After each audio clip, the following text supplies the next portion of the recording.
Guys, ఇప్పుడే దర్శనం అయింది. పొద్దున్న 2 గంటలు లేచి లైన్లో నుంచుంటే స్పర్శ దర్శనం అయింది. చాలా బాగా అయింది. ఇప్పుడు దిగి ఇలాగా పైకి ఇంకో దేవుడిది ఏదో ఉందంట, అది చూసుకొని రావాలి. కానీ లొకేషన్స్ మాత్రం వదిలిపోయినాయి గైస్. చూడండి ఒకసారి.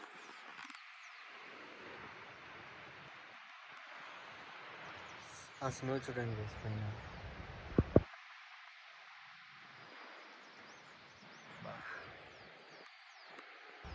2000 అప్పుడు వచ్చింది కదా ఫ్లడ్స్, అది ఆ పైన నుంచి అలా వచ్చి అలా వెళ్ళిపోయిందంట. అక్కడ చూడండి గుడి వెనకాల చిన్న రాయి ఉంది. ఆ రాయే మొత్తం ఫ్లడ్స్ వచ్చిన ఫ్లోని